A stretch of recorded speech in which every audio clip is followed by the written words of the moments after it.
Assalamualaikum. Waalaikumsalam.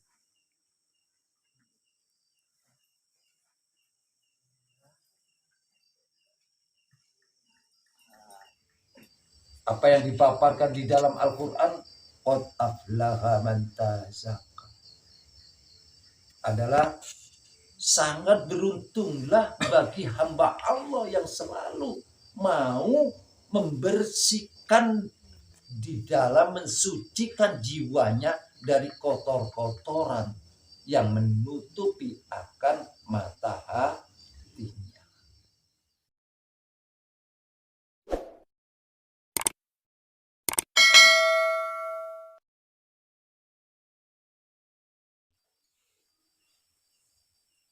Assalamualaikum warahmatullahi wabarakatuh. Waalaikumsalam warahmatullahi wabarakatuh. Bismillahirrahmanirrahim. Alhamdulillahil qaimil bi amri wal hakimi bi qadrihi wal aimi bi maqnun bi syiri. Asyhadu an la ilaha illallah wa asyhadu anna Muhammadan abduhu wa rasuluh. Allahumma sholli wa sallim ala sayyidina Muhammadin abdika wa rasulika ala nabil ummi wa ala alihi wa sahbihi wa sallim ajma'in, amma ba'du.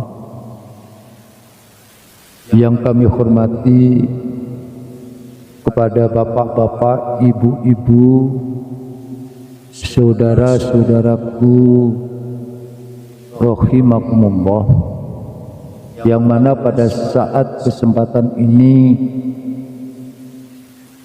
dari Padepokan Budaya Luhur kami Bakeng menghadiri di daerah Nanasan, Desa Balisari, Kecamatan Ngajum, di rumah Bapak Nurul, yang mana pada malam hari ini secara door-to-door kita sebagai umat Rasulullah tetap selalu mengistiqomahkan dalam menciarkan ataupun dalam arti ikut andil melestarikan dari agama Allah yang mana di bawah menjadi risalah Rasulullah untuk kita giatkan di dalam pengkajian-pengkajian pada malam hari ini atas niatan Bapak Ibu semuanya. Mudah-mudahan selalu dicatat oleh Allah menjadikan amal yang hasanah fid dini wad dunya wal akhirah. Bapak Ibu rahimakumullah, dengan sebanyaknya kita selalu memanjatkan puji syukur kehadirat Allahu Rabbi dengan segala atas kehendak kodrat dan irodatnya kita dipertemukan di malam hari ini selalu dalam keadaan sehat walafiat, juga suatu nikmat yang tak terhitung dalam nilainya adalah nikmat Islam dan iman. Atas selalu mengikuti, beritibak kepada ajaran-ajaran Rasulullah, yang mana di situ juga diartikan dalam membawa salah satu bentuk syariah. Bapak Ibu, kenapa syariah ini sangat penting? Karena pondasinya daripada muamalah setiap hamba Allah ini adalah perilaku atau dalam tata hukum. Kalau kita selalu seperti ini silaturahim, juga artian dalam menerjemahkan sifat Rahman Rahim Allah, yang mana selalu kita pupuk agar dalam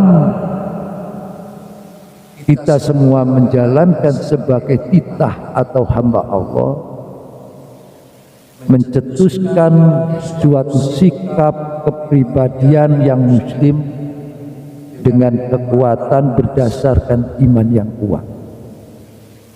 Bapak, Ibu, saudara-saudaraku yang sama hadir, juga mungkin saudara-saudaraku yang di luar sana yang dimuliakan Allah. Ilmu ada tingkat per tingkat, di antaranya ada ilmu syariah yang tata hukum yang tadi saya sampaikan. Yang kedua ada yang dinamakan ilmu tasawuf, adalah ilmu yang mengetahui, mengenal tentang latifah-latifah yang ada di dalam diri kita, dan diperkuat dengan salah satu ilmu yang paling tinggi adalah ilmu akidah, yaitu ilmu tauhid. Tiga dasar ilmu ini tidak bisa terpisahkan, harus seiring sejalan, karena kita pun diberikan oleh Allah dalam bentuk satu jasmania, kedua adalah secara rohania atau batinnya. Sepak terjangnya satu yang diberikan secara ainul basiro, yang terletak di dalam hati kita, dan ada yang se'al basiro adalah secara nur akal, dan yang ketiga adalah secara sirih, yaitu hakul basiro. Di tiga kriteria ini kita harus belajar menggali dan mengerti. Bila mana hamba Allah yang mungkin hanya dalam taraf tataran yang di musyariah, kita harus dengan benar menjalankan sesuai apa yang diperintahkan oleh Allah ataupun yang dilarang oleh Allah. Kalau ilmu syariah adalah bab permasalahan yang dohiriyah ini. Mata ada aturannya ya Bu, telinga ada aturannya, tangan ada aturannya, kaki ada aturannya. Semua basaria yang dititipkan Allah, yang diwujudkan oleh Allah ini untuk menerjemahkan dalam suatu muamalah. Tapi muamalah terjadinya yang dohiriyah ini tidak bisa sendiri, karena harus mengikuti yang latifah, yaitu di dalam ainul basiro itu, jadi mata hati. Setiap muamalah seperti kita menjalankan sholat, kita menjalankan suatu aktivitas kerja, ataupun kita menjalankan salah satu perjalanan di dalam menempuh samudra kehidupan ini, menunjukkan semua gerak yang secara dohiriyah ini tak terlepas dari yang dalam.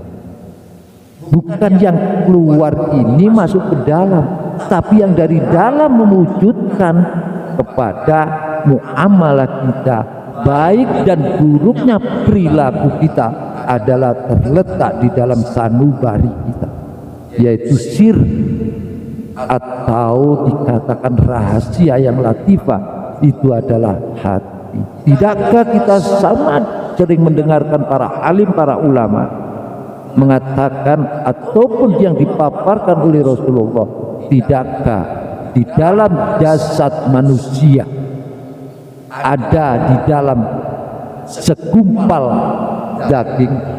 Apakah itu? Itulah hati. Jadi kita semua sebagai hamba Allah, dan hati ini menjadikan pancaran nur ilahi.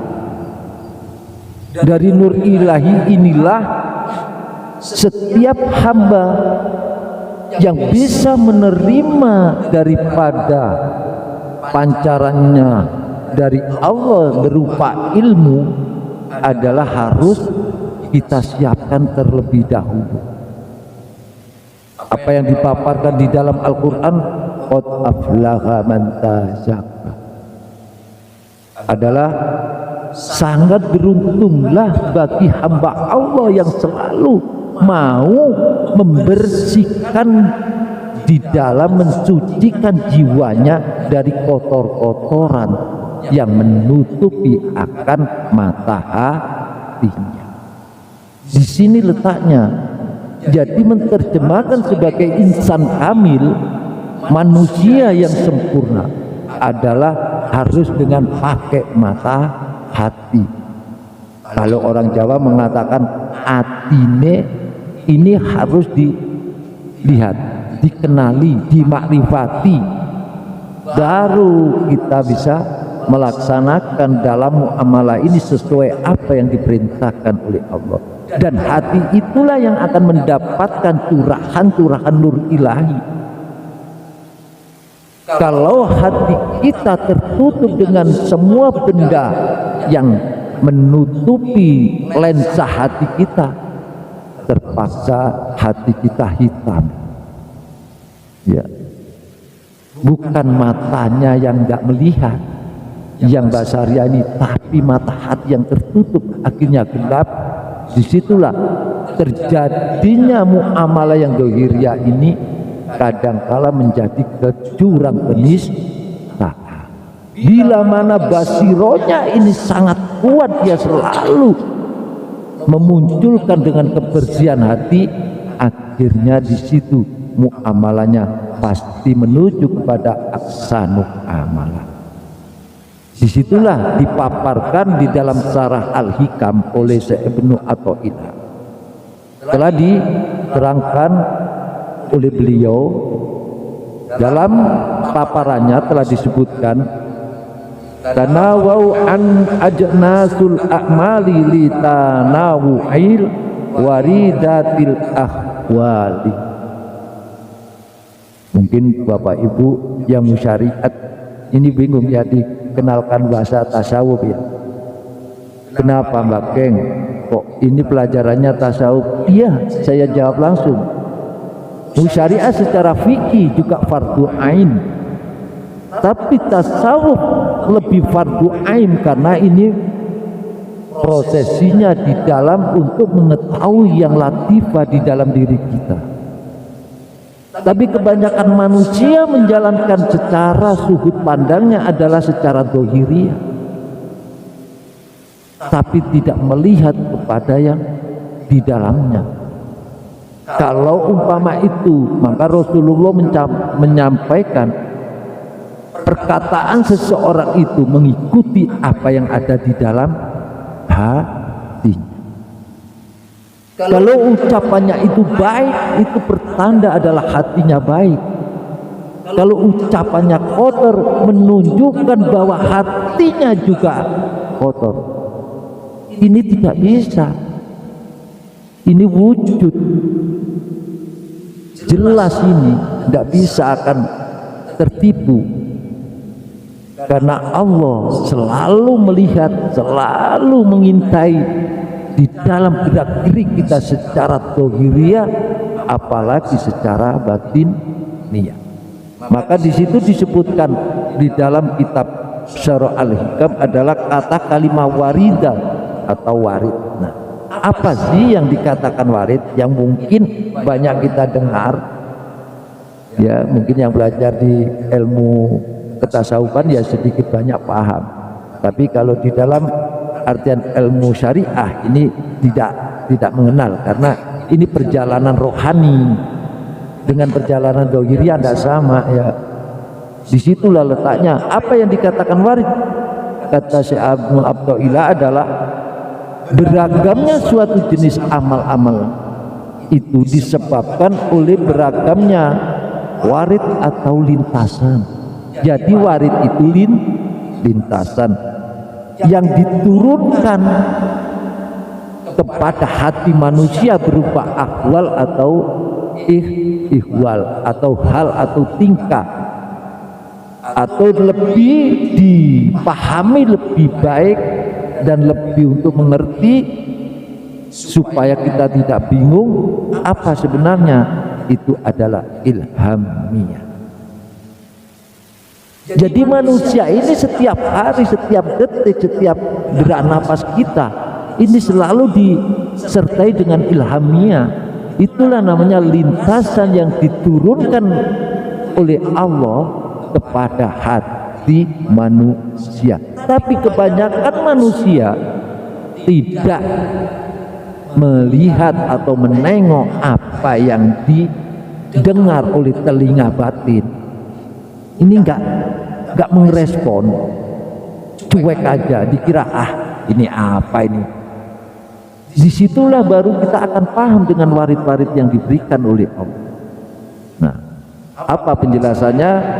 Coba kita kaji di dalam saat pertemuan ini. Mudah-mudahan dalam pengertian ini kita menambahkan, diberikan kemudahan, kelancaran oleh Allah dengan ilmu-ilmu Allah, agar kita semuanya bisa menerima dengan tambahan ilmu yang manfaat. Disinilah Bapak Ibu peran yang paling penting adalah lintasan yang setiap hari kita dengar dengan telinga batin.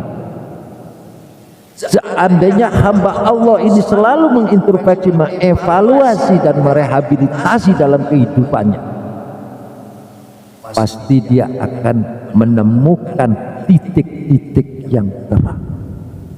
Tapi seandainya manusia itu tidak mau memperhatikan man arafa nafsahu, kepada dia mengerti tentang apa yang ada di dirinya, mengenal apa yang ada di dalam dirinya ada latifah, dia pasti akan menemukan jalan yang tidak diridhoi oleh Allah. Jarang sekali manusia memperhatikan ini. Yang diperhatikan tajir aja ya.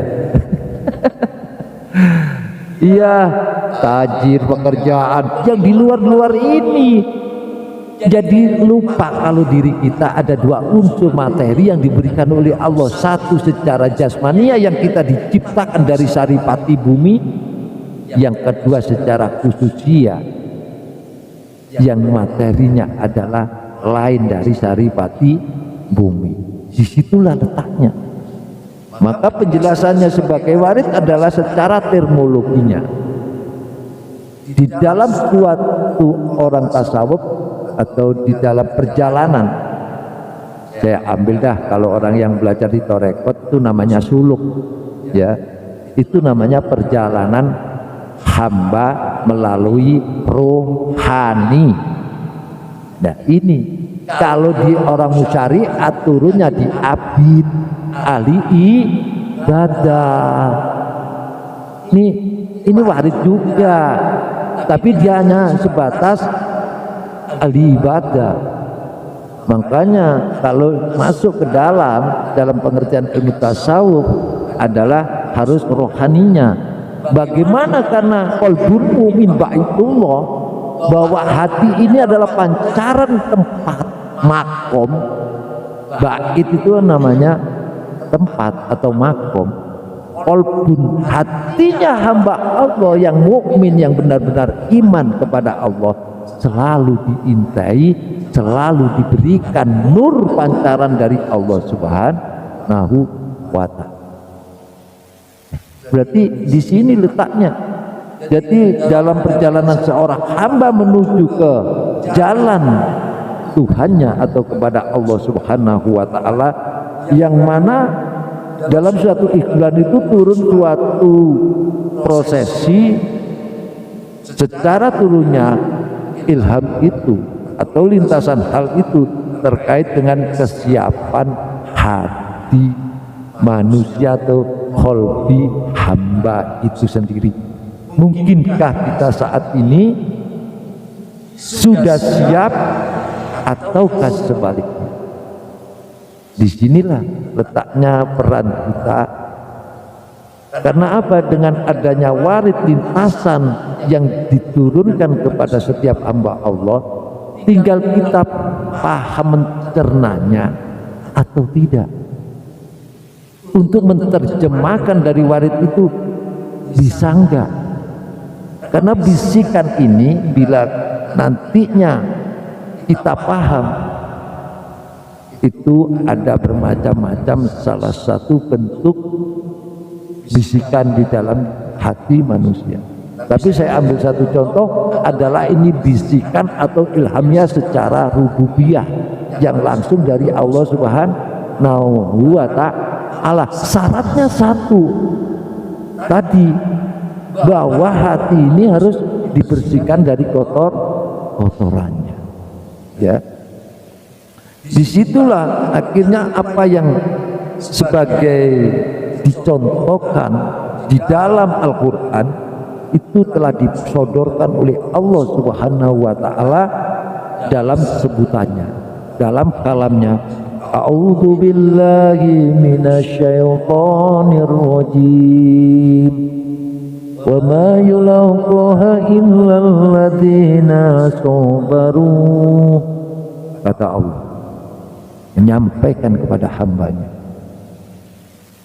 tidak aku anugerahkan suatu al-hasanah atau suatu kebaikan itu melainkan kepada hamba-hambaku yang sobaru, adalah yang sabar. Nilainya itu. Kalau seandainya Bapak Ibu ini menjalankan suatu perjalanan apapun mengarungi samudra kehidupan ini, hanya syaratnya harus berani menanamkan sifat kesabaran. Bila hamba ini menerjemahkan sifat kesabaran mutlak pada hakikinya adalah sifat sabar itu tertera di dalam, tercantum di dalam Asmaul Husna adalah sifat Allah di sini. Jadi kalau sifat marah berarti sifatnya siapa? Iblis. Sudah jelas itu. Jadi kalau kita sebagai hamba Allah dengan segala ujian, bala, macam apa yang diberikan Allah, dengan apa yang ditakdirkan Allah, kita menerima dengan lapang dada, benar-benar dengan menanamkan sifat kesabaran ini, berarti kita mendapatkan hidayah Allah, ya, pertolongan Allah. Pada hakikatnya manusia itu tidak bisa sabar. Tapi kalau kita selalu ingat berzikirullah kepada Allah, selalu ingat kepada Allah, dalam bertakarub mendekat kepada Allah dengan rasa yang tulus, yang ikhlas, yang mukhlis, akhirnya tertanam di situ kesabaran kita. Contoh dah disebutkan di dalam satu ayat Allah yang sangat populer. Di situ diterangkan oleh Allah Subhanahu wa ta'ala, disodorkan kepada hambanya. Wasta'inu bisabri wassalah. Kenapa? Itu kok yang disampaikan sabar dulu, bukan sholatnya ya. Ayat loh ini ya, jelas ya. Bukan sholatnya, tapi sifat sabar. Loh, ini harus dipahami. Kenapa Allah menyebutkan wasta'inu bisabri, jadikan sabar itu sebagai penolongmu. Baru yang kedua adalah sholat.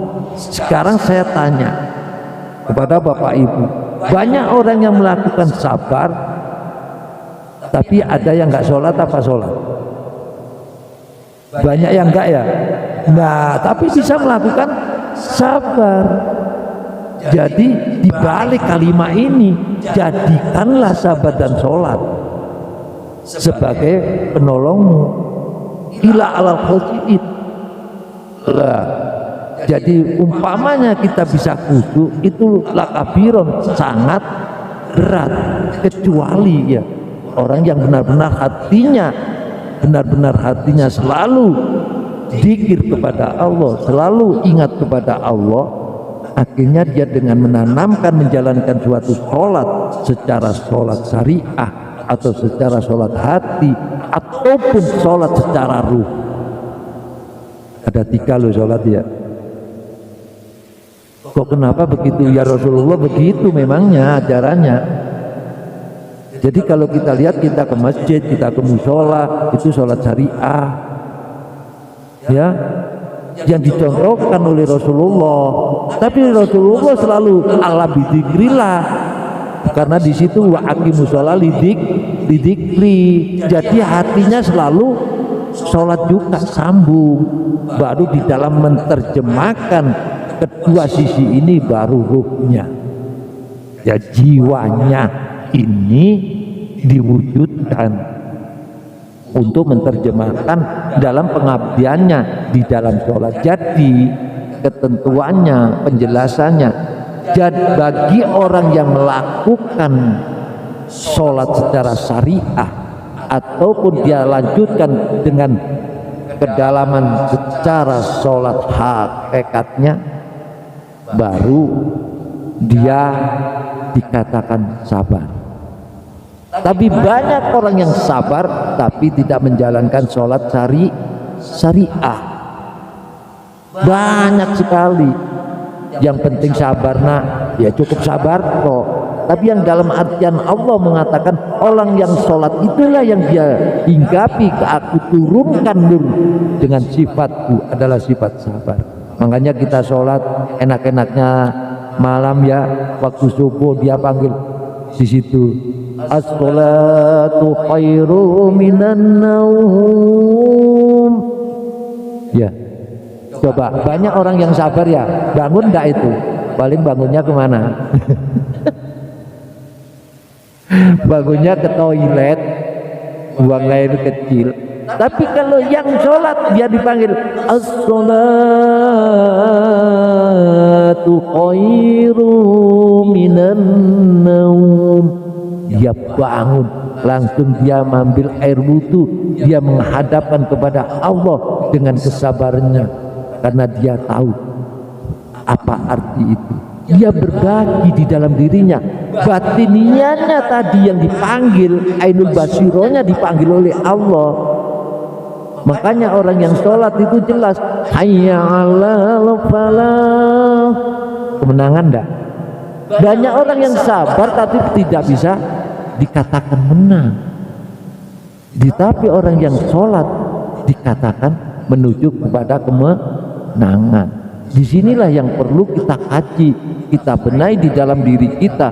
Karena apa? Di situ sudah jelas kriteria manusia ini enggan sebenarnya kepada Allah atas perintah-perintahnya. Ini tidak mau, yang maunya ya mengikuti akan apa yang ada di diri kita. Satu, kita diberikan Allah adalah akal. Kedua, diberikan hati. Ya, yang ketiga ditutup dengan nafsu. Nah, disinilah. Tapi kebanyakan manusia mengikuti nafsunya, tidak bakal dia itu akan mengerti mengikuti aturan Allah. Walaupun dia beribu sudah bersahadat, sudah mengucapkan dua kalimat syahadat, asyhadu alla ilaha illallah wa asyhadu anna muhammadar rasulullah, ternyata dia masih ingkar dalam yang kedua untuk menjalankan sholat. Memang benar dikala Rasulullah di Mekah Mukarramah sana, waktu dulu dalam cerita para alim, para ulama, para kiai, para ustadz, para mursyid mengatakan memang di dalam itu adalah yang dikaji keimanan. Tapi setelah keimanan secara tauhid akidah ditanamkan di dirinya, baru Rasulullah diangkat oleh Allah di Isra Mi'raj. Ya. Akhirnya di situ kedua turunlah kewajiban kita. Saya ulangi yang di dalam kajian saya yang dulu, mungkin yang melihat di YouTube saya Bageng, di situ saya katakan bahwa sholat ini jangan dijadikan kewajiban kita. Nah, bingung ini Bapak Ibu ini. Ya, kenapa kok nggak dijadikan kewajiban padahal itu diperintah oleh Allah?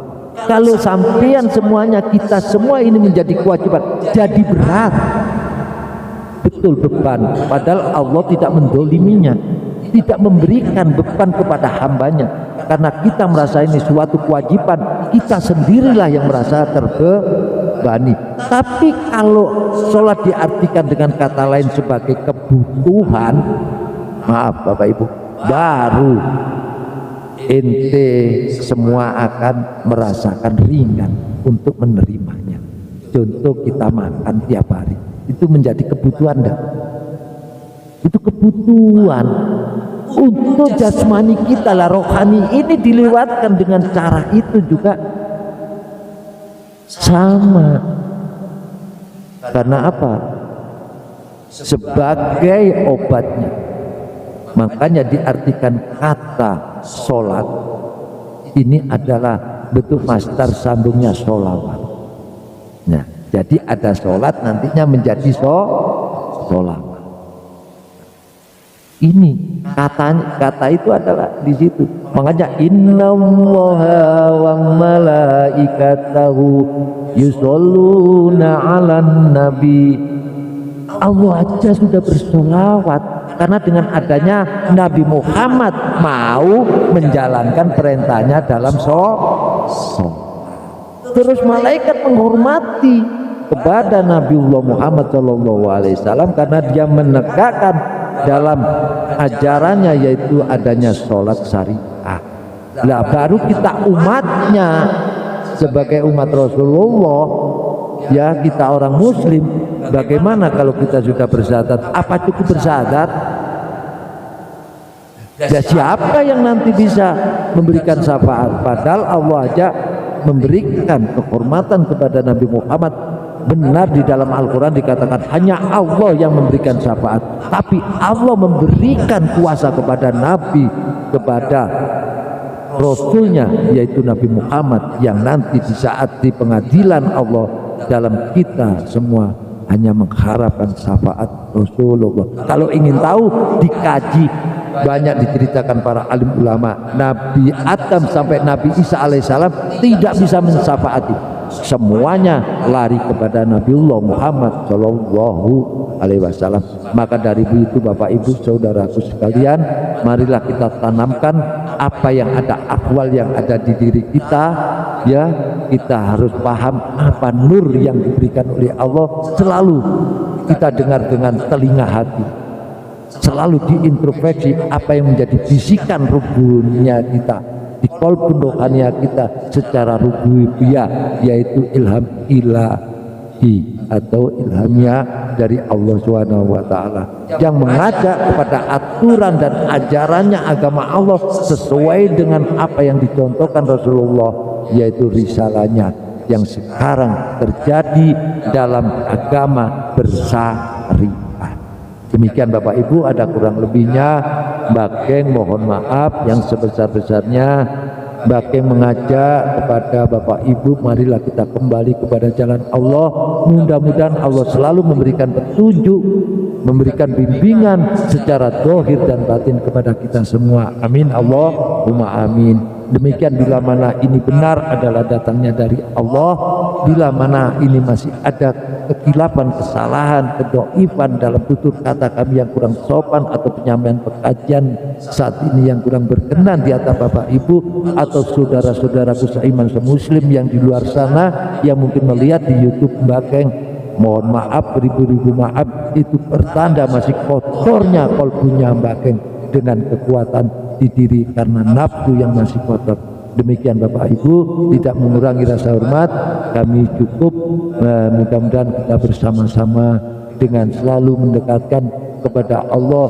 Berapa banyak dosa dan kesalahan kita, marilah kita bersama-sama mengucapkan dengan minta ampunan kepada Allah dengan ucapan Astaghfirullahaladzim, Astaghfirullahaladzim, Astaghfirullahaladzim, innallaha ghafurur rahim. Akhiru kalam, idina siratal mustaqim, wabila taufiq wal hidayah. Wassalamualaikum warahmatullahi wabarakatuh.